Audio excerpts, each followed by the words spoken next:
अचानक लाइट को क्या हो गया? बटन चेक करती हूँ।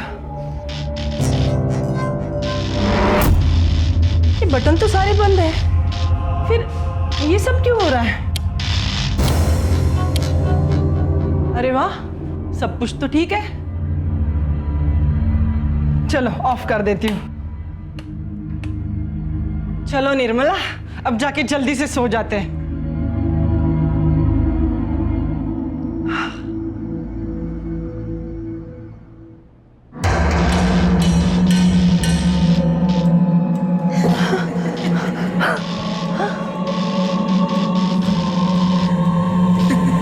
अरे ओ राजू, राजू, अरे कहाँ मर गया तू?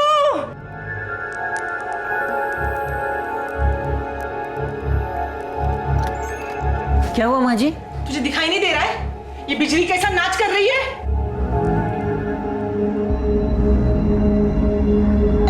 भैया आ गए शायद, मैं जाता हूँ। हाँ, तू रुक, तू ये स्विच बोर्ड देख ले, कुछ काम नहीं कर रहा है। मैं दरवाजा खोलती हूँ।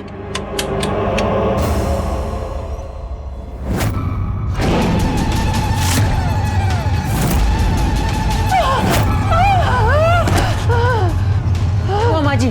क्या हुआ?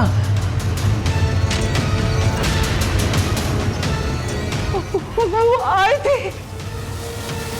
कोई नहीं है वहां पर माँ जी। कौन आई है? वो आई थी। कौन? कोई भी तो नहीं है। अरे क्या हुआ माँ? तुम ठीक हो? राजू, माँ के लिए पानी लेके आ। हाँ, वो लौट आई। कौन माँ?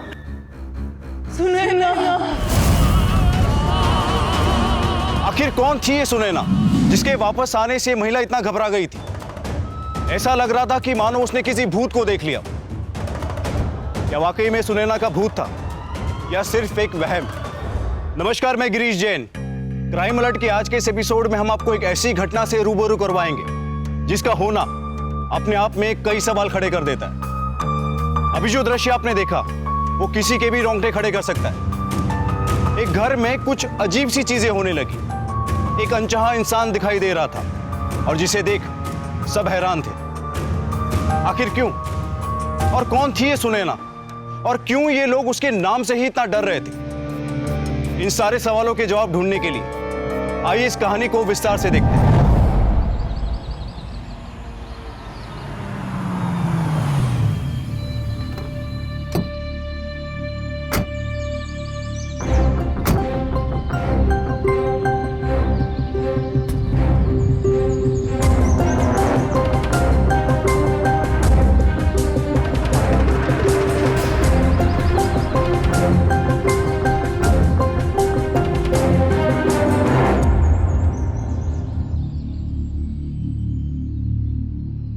सुनैना, मुझे ना तुमसे कुछ बात करनी। जी मामी कहिए।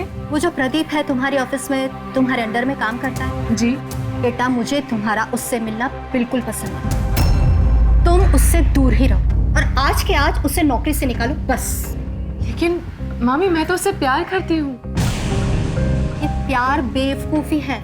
हम ना तुम्हारे लिए अच्छा लड़का देखेंगे जो कि हमारी हैसियत से ज्यादा हो, उससे तुम्हारी शादी करें। मामी मुझे एक अच्छे इंसान से मतलब है, ना कि उसकी हैसियत से। और मैं प्रदीप से बहुत प्यार करती हूँ और मैं शादी करूंगी तो बस उसी से। दिमाग खराब हो गया तुम्हारा? आप इससे कुछ समझाते क्यों नहीं हो? अरे उन्हें अपना बच्चा नहीं क्या कि कहीं इसकी परवरिश में कोई कमी ना जाए? सोचा था कि ये हमारे बुढ़ापे का सहारा बनेगी, लेकिन ये तो देखो।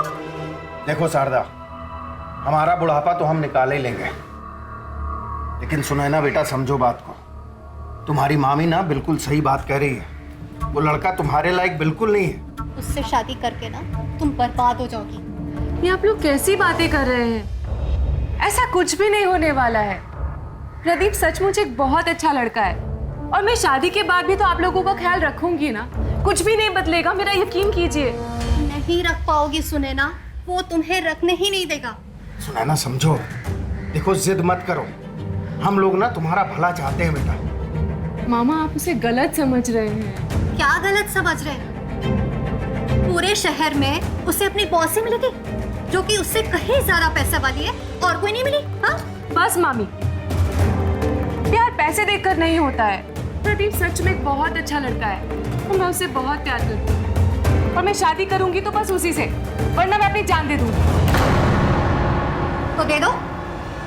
वैसे भी ये शादी ना सुसाइड ही है। बस करो शारदा, और सुना ना तुम भी समझो बात को। मामा, आप उसे गलत समझ रहे हैं। मैंने कोई गलत फैसला नहीं लिया है। प्रदीप सच में बहुत अच्छा लड़का है, आप लोग उससे एक बार मिल तो लीजिए। ठीक, बुलाओ। ये क्या कह रहे हैं आप? अरे ठीक है ना शारदा, जब इतना जिद कर रही है तो मिल लेते हैं एक बार। Thank you.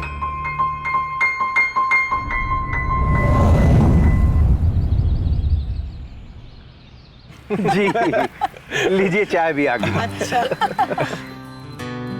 दो बेटा। ओ थैंक यू बेटा। वेलकम। Thank you. बड़ी टेस्टी बनी है।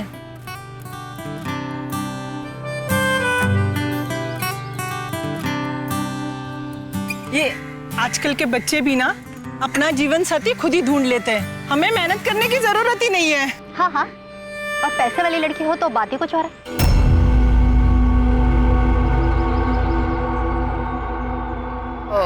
मामा, हाँ बेटा। आपको पता है प्रदीप की फैमिली में सिर्फ उनकी माँ है, या फिर ये भी कह सकते हैं कि उनकी माँ ही उनकी फैमिली है। बहुत अच्छी बात है बेटा, ये अच्छा लगा सुन के कि तुम अपनी माँ को इतना मान सम्मान, इतना प्यार देते हो। लेकिन एक बात कहूँ, सुनैना हमारी इकलौती बेटी है और बहुत नाजों से पाला है हमने उसे। अब हमारी तो समझ में ही नहीं आ रहा हम क्या कहें। सर देखिए, मैं आपकी परेशानी समझ सकता हूँ, लेकिन आप चिंता मत कीजिए, मैं सुनैना को बहुत खुश रखूंगा। शायद आपसे ज्यादा नहीं, लेकिन आपसे कम भी नहीं। बेटा ये तुम्हारे दांत में चोट लग गई? वो मामा एक्चुअली 2 महीने पहले एक्सीडेंट हो गया था और ट्रीटमेंट अभी तक चल रहा है। ओह, कोई बात नहीं, ठीक हो जाएगा।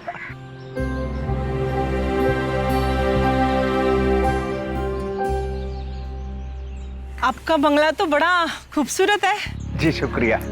लेकिन बेटा, शादी के बाद सुनैना अपने उस झोपड़े में कैसे रह पाएगी? शादी अभी पक्की नहीं हुई है बहन जी। तो क्या हुआ बहन जी, पक्की हो जाएगी। मैंने कुछ सोचा है।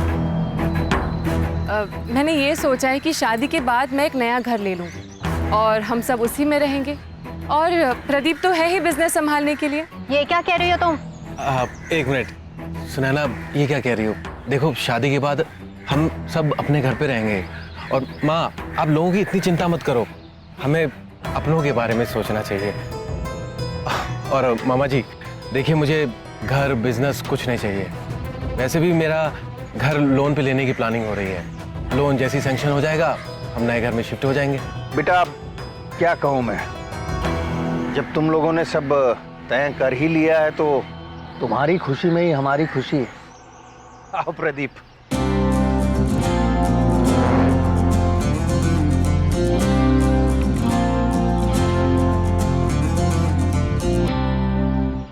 सुनैना, अभी तुम्हें मेरी बात समझ में नहीं आ रही है, लेकिन आगे चल के तुम बहुत पछताओगे।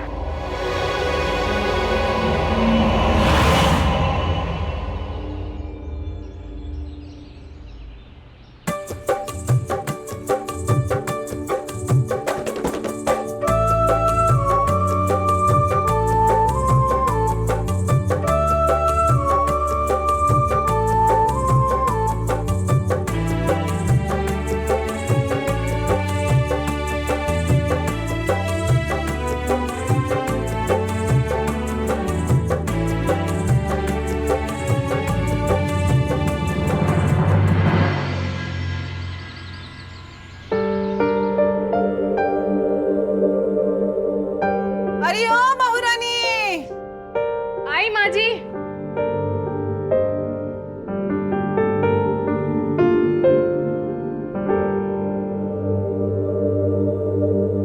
जी माँ जी, कहिए क्या हुआ? हाय कितनी खूबसूरत लग रही है मेरी बहू। हाय मेरी नजर न लगे बहू को। Thank you. अरे बेटा, मैं तुझसे एक बात करने आई हूँ। वैसे ऑफिस तो चलता ही रहेगा, है ना, लेकिन तुम तो नई नवेली दुल्हन हो ना। तो तुमको अपना घर संभालना है, ये घर सजाना है ना। और फिर रसोई की रस्म भी नहीं हुई है अभी तक। देखो भाई, हमारे घर में ये सब नहीं चलता। ऑफिस प्रदीप संभाल लेगा, बस तुम अपना घर संभाल लो। ठीक है माँ जी, जैसा आप कहें। ठीक। और एक, शादी के बाद हमारे घर में ये सूट नहीं पहनते, साड़ी पहनी जाती है। ओके?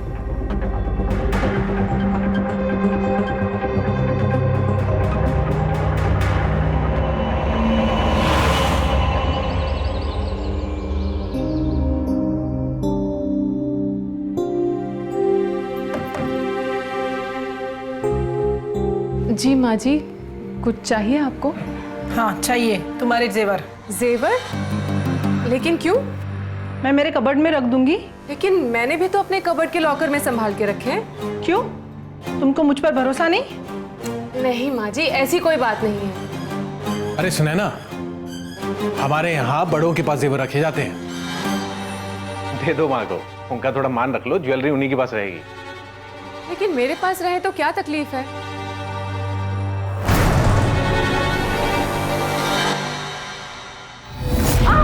मुझसे मुझ चिल्लाएगी? हाँ, मुझसे मुझ चिल्लाएगी? क्या कर रहे हो? छोड़ो, मुझे दर्द हो रहा है। समझ नहीं आ रहा है, इतनी देर से प्यार से समझा रहा हूँ कि माँ को जेवर दे दे दे दे, नहीं समझ में आ रही। सुनती क्यों नहीं तू? तुमने मुझ पर हाथ उठाया? पहले तो सिर्फ मोड़ा था, अब ज्यादा बकवास की ना तो जुबान खींच लूंगा तेरी। तब दे जेवर माँ को। सोच क्या रही है? जेवर निकाल।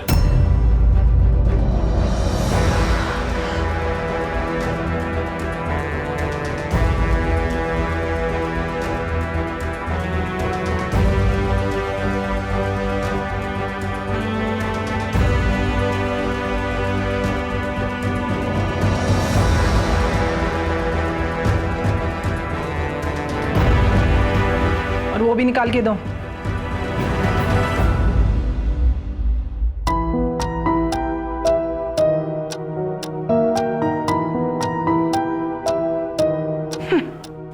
अच्छा माँ, मैं जा रहा हूँ। अगर इसने पीछे से ज्यादा चूचा करी ना तो मुझे फोन कर देना, मैं आके ठीक कर दूंगा इसको।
बहू रानी,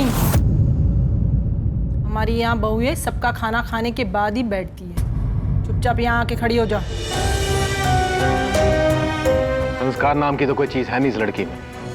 सब कुछ मेरी माँ को सिखाना पड़ रहा है। सोचा था माँ की आगे सेवा करेगी, लेकिन यहाँ तो मेरी टेंशन हो गई है।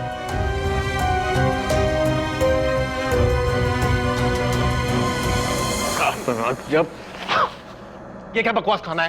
लेकिन खाना होता है, जानवर भी ना खाए थे। प्रदीप, मैंने इतने प्यार से बनाया था आपके लिए। प्यार से कुछ भी खराब बनाओगी क्या? खा लूंगा, प्यार से पेट नहीं भरता। इतना गुस्सा क्यों कर रहे हो? मैंने आज तक अपने घर में चाय तक नहीं बनाई। मैं कोशिश तो कर रही हूँ ना, थोड़ा वक्त तो लगेगा। हाँ, कौन सिखाता? बाबा तो मर गए तेरे, और मामा मामी ने कुछ सिखाने के बजाय तुझे मेरे सर पे बांध दिया। सारा मूड खराब कर दिया।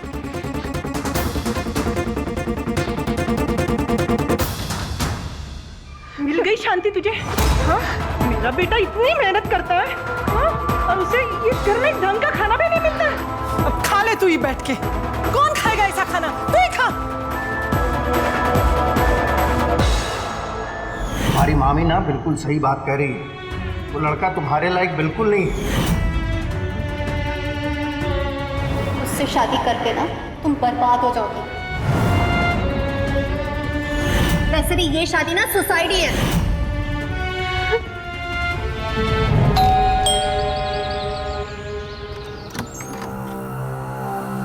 फिर से आ गए आप लोग? वो घर पर नहीं है, चले जाओ। मुझे पता है कि सुनैना घर पर ही है। एक बार बोला ना, नहीं है वो। कहीं घूम रही होगी, सुबह सुबह निकल जाती है, पता नहीं किसके साथ चली जाती है। और आप लोग यहाँ आते हो हमारे सर पे नाचने के लिए। चले जाओ, निकलो यहाँ से। ऐसा हो ही नहीं सकता कि इतने दिन बीत जाए और सुनैना हमसे बात तक न करे। इतने दिन हो गए, उसका फोन तक नहीं आया हमें। ना वो घर पे मिलती है ना ऑफिस में। क्या नाटक लगा रखे हैं आप लोगों ने? बताइए हमें कि हमारी बेटी कहाँ है सुनैना? बुलाओ उसे। बोला ना, पता नहीं कहाँ घूम रही होगी। चले जाओ यहाँ से। अरे माँ क्या कर रही हो? आप जाओ अंदर, आप आराम करो, जाओ जाओ। सॉरी मामा जी, मामी जी सॉरी, आप अंदर आइए। नहीं नहीं प्रदीप बेटा, देखो बहुत दिन हो गए, सुनैना से बातचीत नहीं हो पा रही है। सच बोलो प्रदीप बेटा, कहाँ है सुनैना? देखो इतने दिनों से उसकी आवाज तक नहीं सुनी हमने। प्लीज मामा जी, अगर सच कहूँ तो वो कब आती है और कब घर से जाती है कुछ पता नहीं। बिल्कुल अजीब सा बर्ताव हो गया उसका कुछ दिनों से, अपनी दुनिया में खोई रहती है। मैं खुद परेशान हूँ मामा जी। मैं कई बार पूछने की कोशिश करता हूँ लेकिन कुछ बताती ही नहीं, ढंग से जवाब ही नहीं देती। देखो सच सच बताना, कुछ हुआ है क्या? पता नहीं, लेकिन बहुत कोशिश करता हूँ उसे खुश रखने के लिए, लेकिन शायद उसे अभी और टाइम चाहिए अपनी दुनिया से बाहर निकलने के लिए। अच्छी खासी थी, अब तक अचानक क्या हो गया हमारी सुनैना को? नहीं नहीं शारदाओ, क्या नई नई शादी है ना, तो जिम्मेदारियां बढ़ गई हैं, तो शायद दबाव में आ गई होगी। देखो बेटा, उससे कहना कि उसकी जिम्मेदारियां वो निभाए, लेकिन हमें फोन कर लिया करे बीच बीच में, है ना? तो हमको खोज खबर मिलती रहेगी उसकी। और अगर जरूरत लगे ना तो हमारे घर पे भेज दो, थोड़े दिन बदलाव होगा तो उसको भी अच्छा लगेगा, है ना शारदा? जी मामा जी, मैं बोलता हूँ उसे, और शायद वो आपके वहाँ आके ठीक भी हो जाए। हाँ बेटा प्लीज, है ना? हाँ। लेकिन अब आइए तो सही, चाय तो पीजिए। नहीं बेटा हम जाएंगे, लेकिन प्लीज उससे बात करवा देना प्रदीप। ठीक है मामा जी, मैं बोलता हूँ। चल सर, ठीक है। ठीक।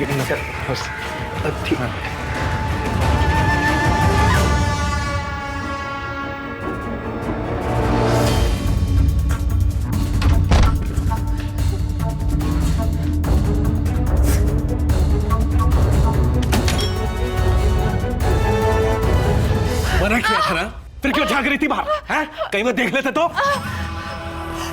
मैं नहीं आती बाहर। मुझे इस हालत में देखकर उनकी क्या हालत होती ये तो मैं सोच भी नहीं सकती।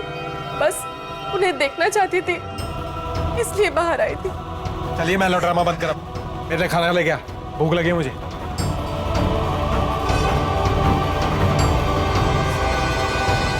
और सुन, खाना अगर सही नहीं बना है तो देख फिर क्या करता हूं तेरे साथ। ये आंसू गंगा जमुना बन के बाहर निकलेंगे, समझी? चल लेके आ।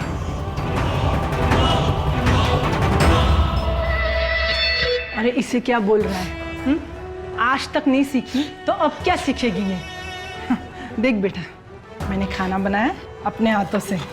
बहुत बढ़िया। हाँ, खा ले। चल हट, कल मुझे कहेगी। अरे इसके हाथ का ना बेस्वाद खाना खा खा के ना मेरी जान खराब हो गई है। इसलिए मैंने एक नया नौकर रखा है, उसका नाम राजू है।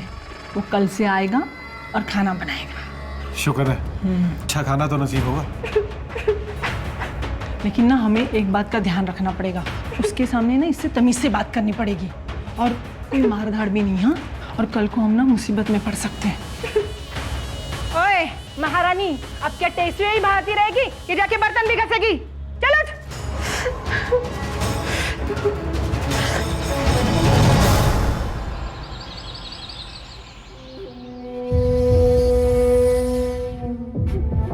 राजू, सब्जी देना रोटी। हाँ।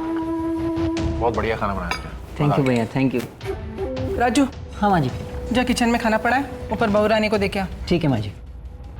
माँ, खाना तो अच्छा है, लेकिन एक बात बताओ, अगर ये खाना बनाएगा तो वो पागलपन वाली दवाई कैसे डालोगी सुनैना? उसकी फिक्र तू मत कर, तू मुझ पे छोड़ दे। और वैसे भी वो कुछ नहीं बोल पाएगी, और उसको ना इसे धीरे धीरे ऐसा पागल करेंगे कि अगर वो हमारी ना किसी से शिकायत भी करेगी तो कोई उस पर यकीन नहीं करेगा। और कैसे? कैसे? ऐसे।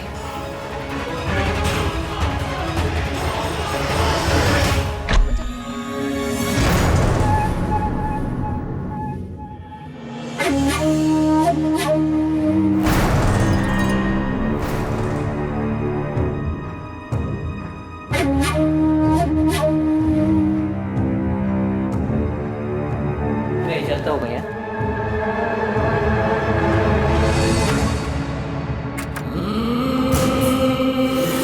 अब पता चला तो किसी और के साथ भी गुलछड़े उड़ाने का सोच रही थी, हैं?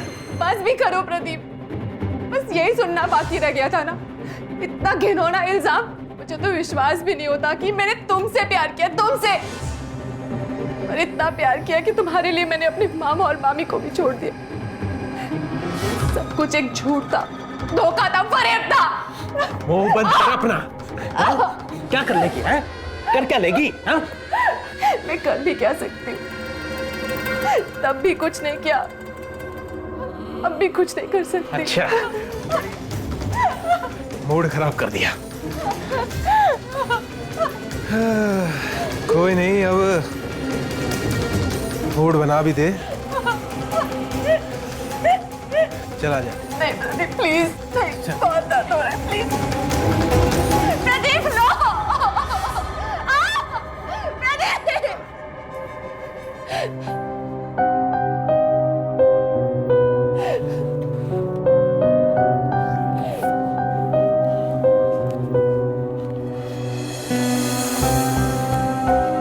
ए, चल। ये नया कोरे कंसाइनमेंट लेटर है, साइन कर इस पर। उठ उठ, साइन कर इस पर, साइन कर इस पर।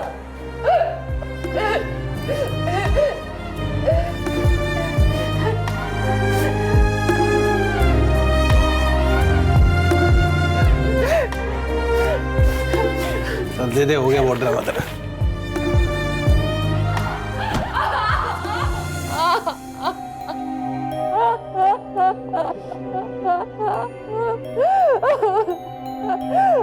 सॉरी बाबा, सॉरी मामी,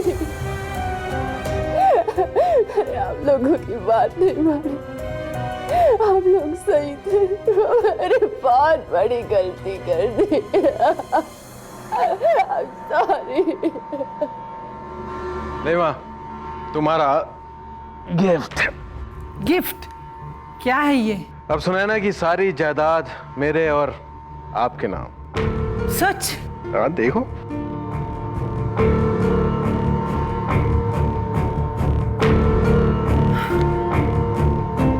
यकीन हमरे बेटे वाली बात। हाय मेरा शेर बेटा, हाय हाय।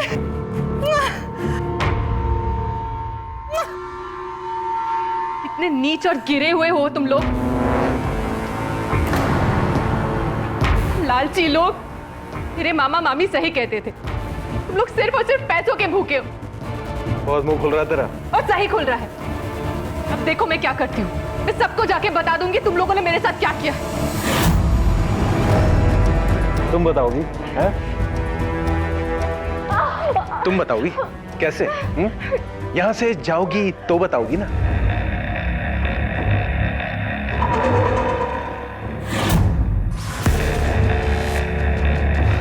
अच्छा हुआ भला टले, इसको जाके ना फिर गाड़ देते हैं। रात को बोल देंगे भाग गई या गायब हो गई।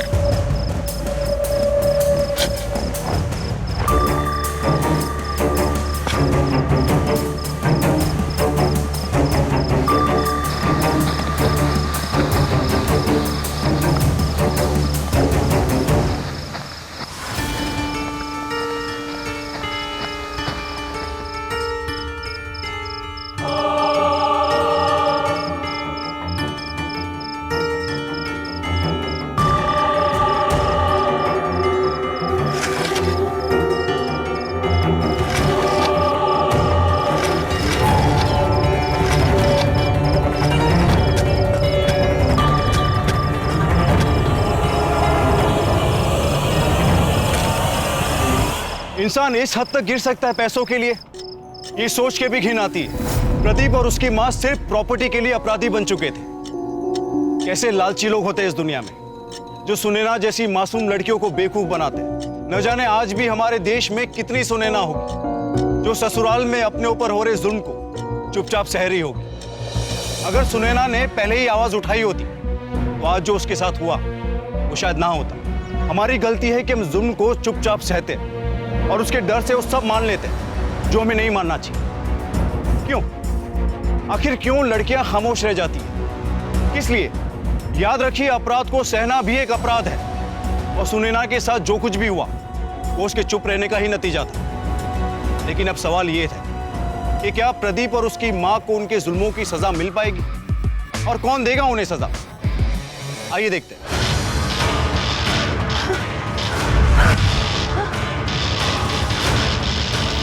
अरे ओ राजू, राजू, अरे कहाँ मर गया तू?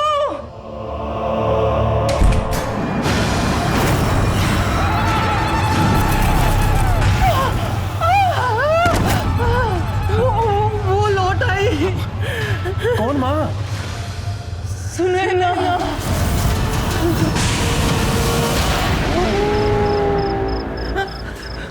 वो वापस आ गई है। अच्छा अच्छा, आराम से आराम से आराम से, आप पानी पियो, आप पानी पियो, आराम से आराम से। देखो माँ, ये आपका वहम है और ऐसा हो नहीं सकता। बेटा, ये मेरा वहम नहीं है, सच में वो आई थी। अच्छा ठीक है राजू, तू घर पे था जब ये हुआ? हाँ मैं था भैया, लेकिन वहाँ पे कोई नहीं था। देखो माँ, ऐसा करो, आप अंदर जाके आराम करो, ठीक है? मैं राजू को भेज रहा हूँ आपकी दवाई लेके, आप जाओ अंदर। हाँ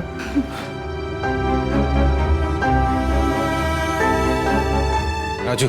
हाँ देख, माँ को अच्छे से दवाई दे दे। हाँ भैया। ठीक है, और माँ जब तक सो ना जाए तब तक मत आ। जी भैया, जी भैया।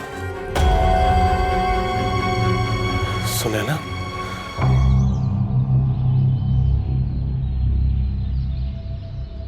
बस करो, मत सोचो इतना। वैसे भी वो हमको कहाँ कुछ मानती थी, तभी तो उसने प्रदीप के साथ शादी की। क्या बात कर रही हो शारदा? कुछ बात लेके बैठ जाती हो का? अरे हम तो अच्छा समय के बारे में सोच रहे थे, लेकिन तुम ना बस। अच्छी यादें कम थी, बुरी ज्यादा थी। उसकी एक गलती की वजह से क्या हाल हो गया हमारा। प्रदीप और उसकी माँ ने कुछ भी नहीं छोड़ा हमारे लिए, सब कुछ ले लिया। सुनैना की एक गलती का इतना बड़ा जुर्माना भरना पड़ रहा है हमको। शादी करने से पहले उसने एक बार भी हमारे बारे में नहीं सोचा, हमेशा अपने बारे में ही सोचा। ये हाल है हमारा कि हर महीने के खर्च के लिए प्रदीप और उसकी माँ के आगे हाथ फैलाने पड़ते हैं हमें। प्रदीप और उसकी माँ को तो मैं छोड़ूंगी नहीं। अरे देखो, देखा शारदा, जो होना था वो तो हो गया, अब उसको बदल नहीं सकती हो ना तुम। लेकिन भगवान पे भरोसा रखो, आने वाला समय अच्छा ही होगा। वो तो होगा ही। उस बुढ़ी को तो ना मैं छोड़ने वाली नहीं हूँ। उसे क्या लगा कि जैसे वो दूसरों को बेवकूफ बना रही है वैसे मुझे भी बना सकती है? कि सुनैना किसी और के साथ भाग गई है? सच्चाई तो सबके सामने आकर रहेगी।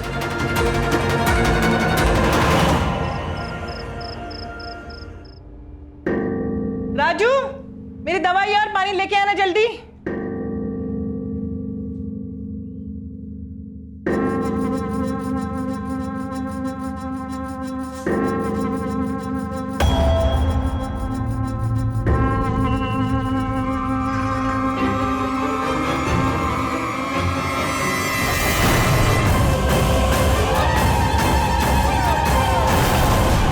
क्या हुआ माँ जी, दवाई नहीं लेनी?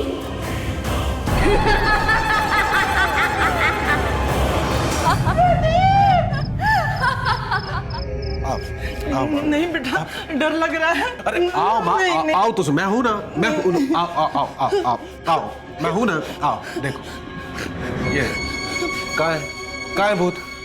कहाँ है भूत? ऐसे ही डर रहे हो आप? देखो, आपके दिमाग में ना वहम बैठ गया है और कुछ नहीं। आप आराम से बैठो, आराम करो, लेट जाओ, लेट जाओ, आप लेट जाओ पहले। हाँ हाँ, आप आराम करो। आपने दवाई भी नहीं ली होगी, मैं राजू के हाथ से दवाई भिजवाता हूँ। मैं बाहर टीवी देख रहा हूँ। अगर कुछ भी है तो मुझे आवाज दो। हाँ, सो जाओ आप। आँख बंद करो, आँख बंद करो, आँख बंद करो। Relax relax. हाँ।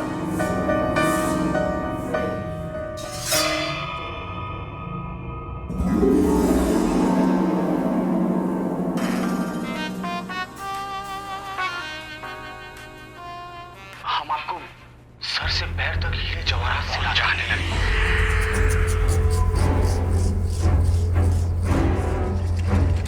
अब जिंदगी में आपको पाने के सिवाय कोई और ख्वाहिश।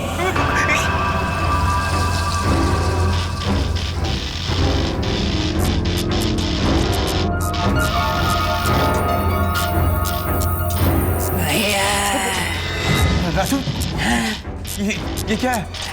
मुझे कुछ नहीं हुआ, लेकिन आपको होने वाला है। वो आ गई है।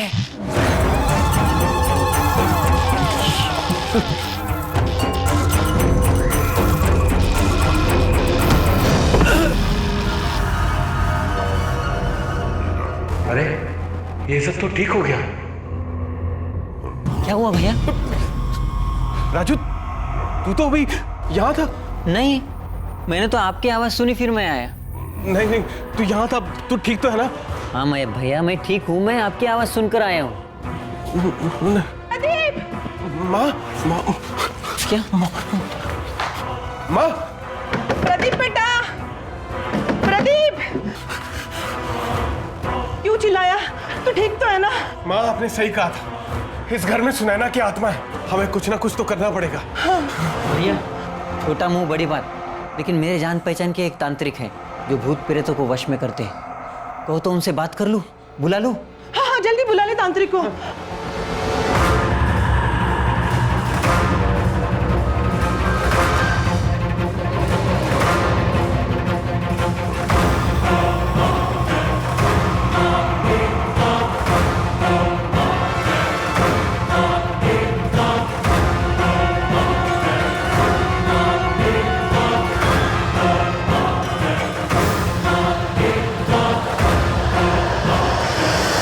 आत्मा इस घर में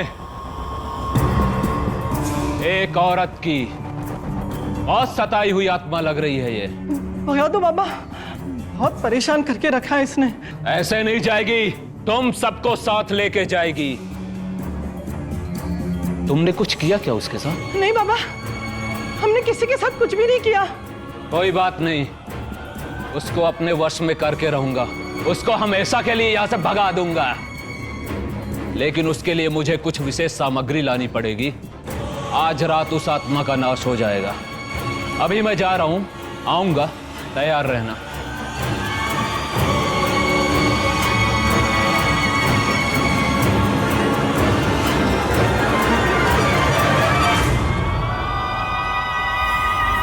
शुक्र है बेटा, अब छुटकारा मिल जाएगा।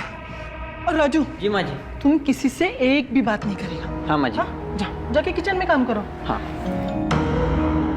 बेटा, तू ना मुझे तीर्थ यात्रा करवा दे इस आत्मा चली जाने के बाद। बस दर्शन कर लूंगी।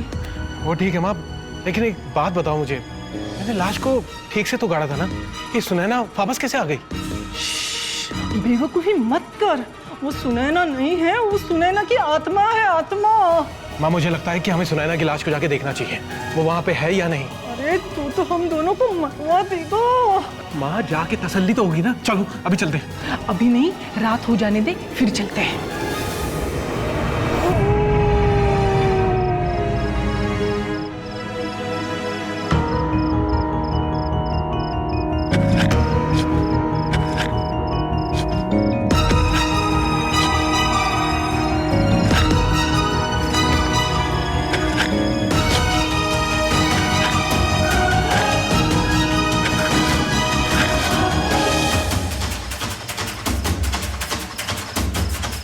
ठीक, वहीं चादर है ये।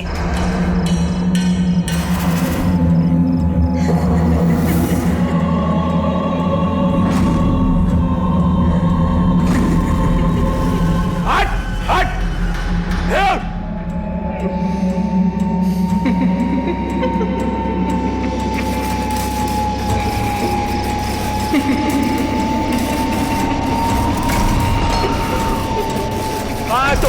प्रेत आत्मा जो इनको सता रही है, आज तू यहां से नहीं बच के जा सकती। सामने आ, अरे सामने आ, कहां गई? डर गई क्या? सामने आ।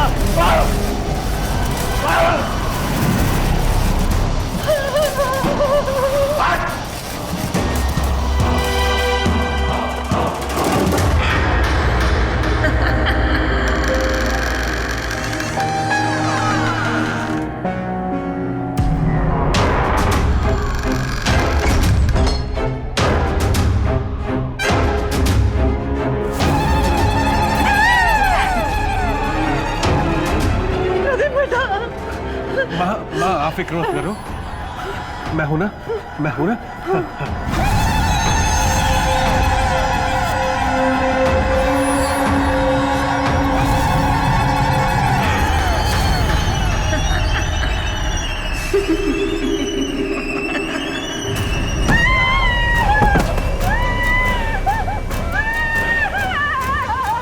प्रदीप बेटा, तांत्रिक का बोले ना कुछ कर। आप फिक्र मत करो, मैं हूं ना। क्या हुआ? हाँ, मुझसे डर लग रहा है? आज तुम दोनों को मैं अपने साथ लेके जाऊंगी। चलो, हम सब साथ रहेंगे वहाँ ऊपर। छोड़ दो मुझे। देखो सुने ना, हमने तुम्हारे साथ बहुत बुरा किया, मैं मानती हूँ, मुझे उसका पछतावा भी है, माफ कर दो हमें। आज तो तुम दोनों को साथ लेकर ही जाऊंगी, तुम्हें कोई नहीं बचा सकता। सॉरी, सॉरी, मुझे माफ कर दो। मैं पैसों का लालची हो गया था, इसलिए मेरे से गलती हो गई। गलती? हाँ, वो तुम मुझे बोल रही थी ना कि तुम मेरी पोल खोल दोगी, इसी डर से मैंने सोचा कि तुम्हें रास्ते से हटा ही दूं तो ज्यादा अच्छा रहेगा। मुझे माफ कर दो। हमसे गलती हो गई, माफ कर दो। माफ कर दूं तुझे?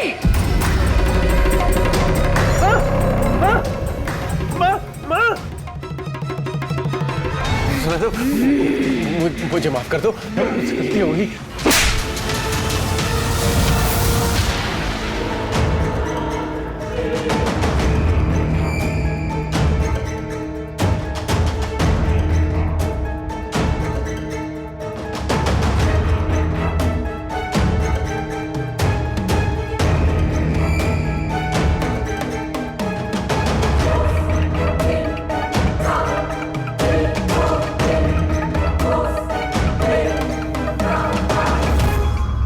इंस्पेक्टर साहब, इसमें पूरा कॉन्फेशन भी है और एविडेंस भी। कि तुम्हें रास्ते से हटा ही दूं तो ज्यादा अच्छा रहेगा। मुझे माफ कर दो, मैं पैसे का लालची हो गया था। क्या हुआ? मुझे देखकर हैरानी हो रही है? हाँ, तुम तो यही सोच रहे होगे ना कि आत्मा अचानक जिंदा कैसे हो गई? फिर तुमने तो मुझे मार के गाड़ दिया था प्रदीप। वो तो मेरी किस्मत अच्छी थी कि राजू ने तुम्हारा पीछा किया और तुम्हारे जाते ही उसने मुझे बचा लिया।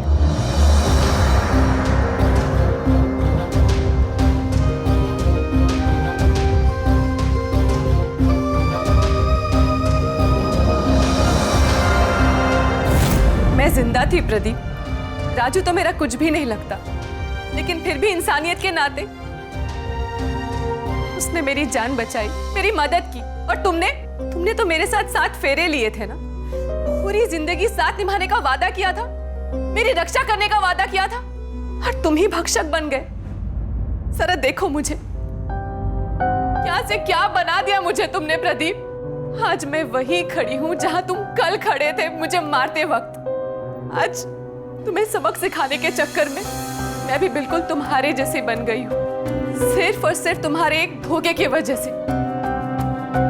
गलती मेरी भी थी, सब कुछ छोड़ छाड़ के मैं तुम्हारे साथ चली आई। कितनी बड़ी पागल थी मैं, कितनी बड़ी पागल। तुमने तो मेरे साथ पैसों के लिए प्यार का खेल खेला, और जैसे ही अपना मतलब निकल गया मुझे अपनी जिंदगी से इस तरह से निकाल दिया जैसे कि मैं कोई इंसान नहीं बल्कि कोई चीज हूं। बस मैंने उसी वक्त ठान लिया था कि तुम्हें तुम्हारे कर्मों की सजा दिलाकर रहूंगी। और इसी वजह से, सिर्फ इसी वजह से, जिस तरह तुमने मेरे साथ प्यार का खेल खेला ना, मैंने भी तुम्हारे साथ ये भूत का खेल खेला, ताकि तुम खुद अपनी जुबान से अपने गुनाह कबूल करो। और मेरे इस खेल में इन सब ने मेरा साथ दिया।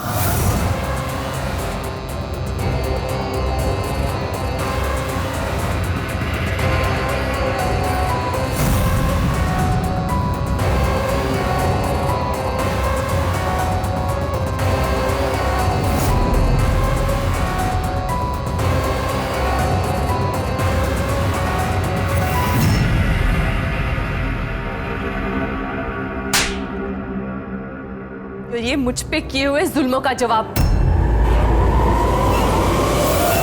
अब इन दोनों को कोई नहीं बचा सकता। थैंक यू सुनैना जी, मनोज जी, शारदा जी। आप लोगों ने मदद ना की होती तो ये दोनों कभी अपना गुनाह कबूल ना करते।